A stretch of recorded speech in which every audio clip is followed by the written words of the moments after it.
हमारे बीच इस्कॉन उदयपुर के प्रेसिडेंट मायापुरी वासीदास प्रभु जी आए हुए हैं। प्रभु जी हरे कृष्णा। हरे कृष्णा।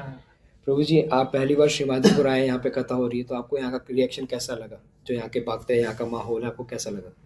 या श्री माधोपुर जो है, ऐसा लग रहा है कि ये भक्ति का राज्य है या भक्ति का प्रदेश है।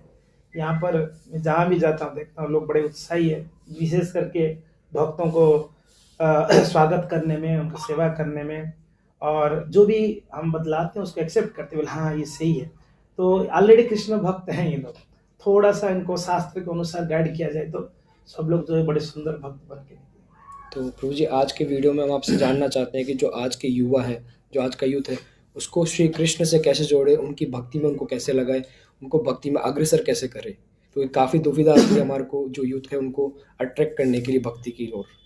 या जो यूथ यानी जो जवान है, ये समय ऐसा समय है कि इस समय बच्चा बिगड़ भी सकता है और सुधर भी सकता है। जी ये उनका लाइफ का टर्निंग पॉइंट है एक्चुअली। ये समय बिगड़ गया तो उसका पूरा लाइफ बेकार हो गया, और यही समय वो सुधर सकता है।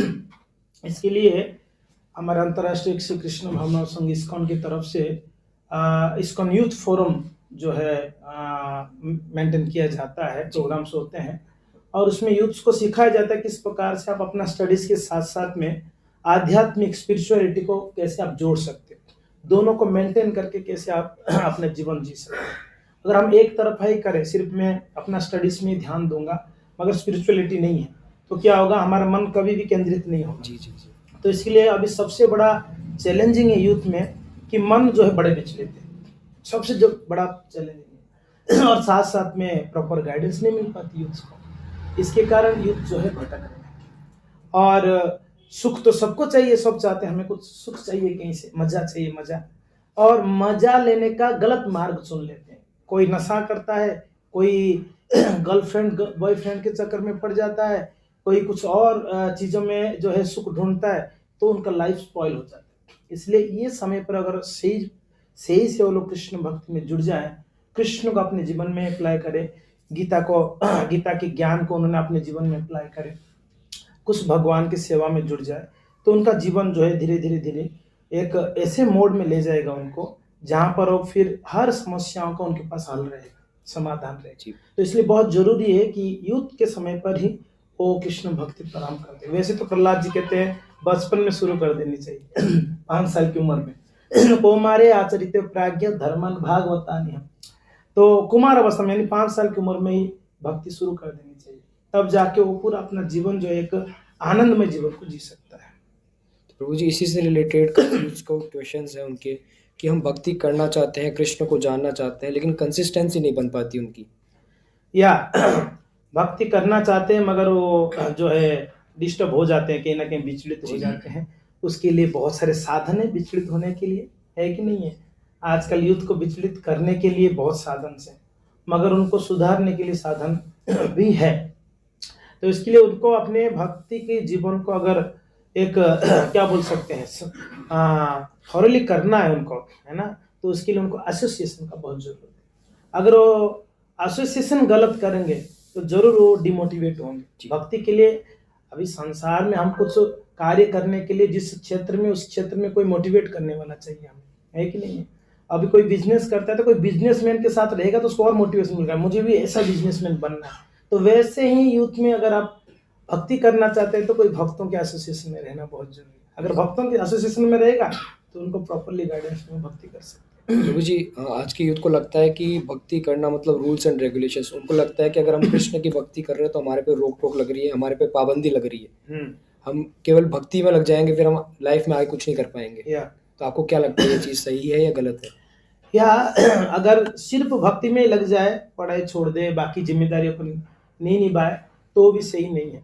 और सिर्फ जिम्मेदारी निभा रहा, भक्ति नहीं कर रहा, तो भी सही नहीं है। दोनों चीज को बैलेंस करके चलाना पड़ेगा, है कि नहीं? तो उसके लिए हमको क्या करना पड़ेगा, एसोसिएशन में रहना पड़ेगा। और आपका प्रश्न क्या था कि किस प्रकार से उनको, क्या प्रश्न था? मोटिवेट करा जाए सोशल मीडिया के प्लेटफॉर्म के थ्रू, जो आजकल सोशल मीडिया तो यस, वो लोग जो इसे सोशल मीडिया की प्लेटफॉर्म में उसको गलत इस्तेमाल किया जा रहा है, उसको वो लोग सही इस्तेमाल कर सकते हैं। निर्बंधे कृष्ण संबंधे युक्त वैराग्यम उच्यते। कहा जाता है शास्त्र में कि हर एक वस्तु को कृष्ण की सेवा में लगाने से वो व्यक्ति सही में विरक्त है, उसको युक्त वैराग्य कहा गया है। वैसे अनेक प्रकार की वैराग्य का वर्णन किया गया है। युक्त वैराग्य यानी सबको कृष्ण की सेवा में लगाना।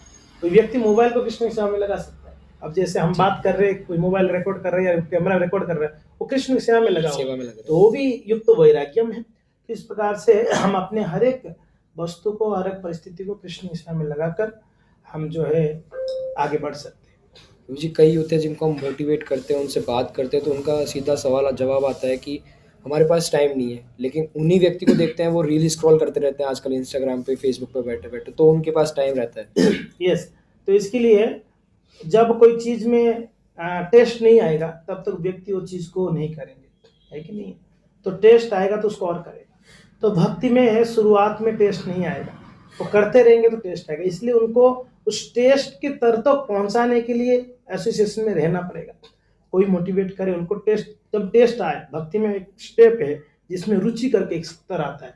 रुचि आने के बाद फिर वो करने लगेगा। तो ना रुचि के स्तर तक पहुंचने के लिए उनको गाइडेंस का बहुत जरूरत है। गाइडेंस में रहें। और दूसरी बात है जो आप अभी प्रश्न किए कि लगता है कि नियम जो है बड़ा भारी होता है, इतने सारे रूल्स रेगुलेशन जी। है, बंधन है कि नहीं? देखिए, पशुओं के लिए कोई रूल्स नहीं है कि नहीं? पशु पक्षी के लिए कोई रूल्स नहीं है। रूल्स तो मनुष्यों के लिए। अगर जो नियम से करता है, नियम है उसके जीवन में, वो व्यक्ति देखना बहुत आगे बढ़ेगा। और अब बहुत जो आगे बढ़े उनके जीवन बड़े नियम है। जो बिना नियम का है वो व्यक्ति कभी भी आगे बढ़ नहीं सकता है। तो वैसे भक्ति में भी कुछ नियम है। वो नियम हमारे लिए क्या है? कहते हैं कि रूल्स फॉर फ्रीडम। क्या कहते हैं? रूल्स फॉर नियम जो है मुक्ति के लिए, फ्रीडम के लिए, है ना, स्वतंत्रता के लिए। नियम में रहोगे तो ही स्वतंत्र है। फॉर एग्जाम्पल है, माँ बच्चे का हाथ पकड़ रखी मार्केट में, तो बच्चे को लगेगा अरे वहां पर कुछ खिलौना है, वहां पर कुछ आइसक्रीम है, वहां पर कुछ टॉफी है, माँ छोड़ क्यों नहीं रही है, मुझे बांध के रखी है, पकड़ के रखी है, ऐसे लगता है। मगर वो जब तक माँ के हाथ में रहेगा तब तक वो फ्रीडम है। माँ के हाथ से जाते मगर वो कहाँ गुम जाएगा पता नहीं, उसके लिए खतरा होगा, कहीं पर कोई उठा के ले जाए, कि उसको कोई कुछ मार दे, कुछ करे। जब तक माँ के हाथ में वो सेफ है। एग्जैक्टली वैसे ही भक्ति के जीवन में जब हम नियमों में बंधे रहते हैं, वो भी छोटे मोटे नियम है, उसमें बंधे रहते हैं, तो हम सेफ रहते हैं।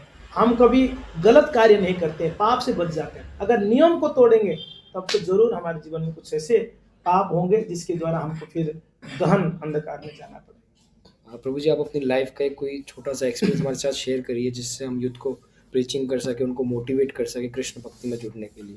या मैंने अभी बतलाया कि जो ये यूथ का समय है, ये सुधरने का भी समय है और बिगड़ भी जाती है इसी समय पर। इसीलिए सही अगर एसोसिएशन में रहेंगे हम, तो हम जरूर जो है अपने जीवन को एक सही मोड़ में ले जाएंगे। तो मेरा जीवन में हमने देखा, हम भी जो पढ़ाई कर रहे थे, बीकॉम कर रहा था मैं, तो उस समय मेरे मन में भी था कि मैं कुछ अच्छा पैसा कमाऊं, अच्छा घर बनाऊं, है ना, ऐसा सपना था। पर जैसे ही संतों के संग में आ गया, भक्तों के संग में आ गया, तो हमारा जो है इरादा, हमारा विचारधारा सब चेंज हो गया। जैसे संगत वैसा रंग होता है। तो भक्तों के संग में आके हमारा मन में हो कि नहीं, अब कुछ परोपकार करना है। अब तक तो मैं मेरे बारे में सोच रहा था, मैं कैसे अच्छा कमाऊं, अच्छा खाऊं, अच्छा भोगूं, अच्छा घर बनाऊं।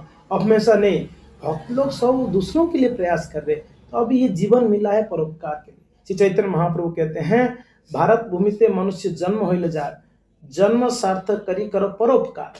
दूसरों के उपकार करने के लिए शरीर मिली है, तो क्यों ना हम दूसरों के लिए कुछ करें। इसलिए हम अपना जीवन भी जिए, मगर साथ साथ में उसके साथ साथ कैसे दूसरों का कल्याण हो, उसके लिए प्रयास किया जाए। हम स्वार्थी ना बने, है कि नहीं? हम क्या करें, हम अपने जीवन के साथ साथ दूसरों को कैसे मोटिवेट करें, उनको कैसे भक्ति में लाए, उनका जीवन कैसे सुधारे, उसके लिए प्रयास करना चाहिए। तो इसके लिए सभी यूथ को यही निवेदन है, अपने जीवन को सही नियम में रख कर चलाइए और साथ साथ में दूसरों को प्रेरणा दो कैसे नियम को सही मार्ग में लेके जाए। अंत में प्रभु जी आपसे मेरा एक यही प्रश्न है कि जो हम यूथ है वो हम आगे और कैसे बढ़े और हमारे साथ आगे कैसे लोगों को जोड़े, बस ये आखिरी प्रश्न। ओके, सो कैसे आगे बढ़ा जाए? आगे बढ़ने का एक ही साधन है कि भक्तों के संग जो आगे बढ़ रहे हैं उनके साथ रहो, वो आपको आगे बढ़ाते हैं, है ना। जो ऑलरेडी मिट्टी में मिला हो उसके संग करोगे तो क्या होगा, मिट्टी में मिल जाओगे ना। तो इसलिए जो आगे बढ़ रहे हैं उनके साथ रहिए, तो आपको भी आगे ले जाएंगे। प्रभु जी हमें आपका सानिध्य चाहिए आगे बढ़ने के लिए। हरे कृष्णा। तो श्रील प्रभुपाद जी हैं, इन्होंने अपने किताबों के माध्यम से हमको समझाया किस प्रकार की भक्ति में हम आगे बढ़ा जाए। तो प्रभुपाद की किताबों को रोजाना पढ़ा जाए, हमारा यही निवेदन है। और साथ साथ में नियम पूर्वक भगवान का नाम को जप करें और सानिध्य में रहिए। ये 3 चीज करते रहेंगे तो हम भक्ति में आगे ही बढ़ते रहेंगे और दूसरों को भी प्रेरणा दे पाएंगे। हरे कृष्ण। धन्यवाद। हरे हरे कृष्ण। कृष्ण। Thank you. हरि बोल। जो मैंने बताया वो शब्द सिर्फ सुनने के लिए नहीं है, हमारी लाइफ में उस चीज़ को हम उतारें और उसी पे अग्रसर बन के उसी पे हम काम करें तो हम हमारी लाइफ में भक्ति में आगे बढ़ सकते हैं। तो प्रभु जी का बहुत बहुत धन्यवाद। अगर आप ये वीडियो देख रहे हैं और अगर आप भी यूथ हैं तो जो भी प्रभु जी ने हमको बताया उसको अपनी लाइफ में उतारें, उसको फॉलो करें। हरे कृष्णा। हरे Krishna. Thank you so much. Krishna Krishna Krishna Hare Hare, Hare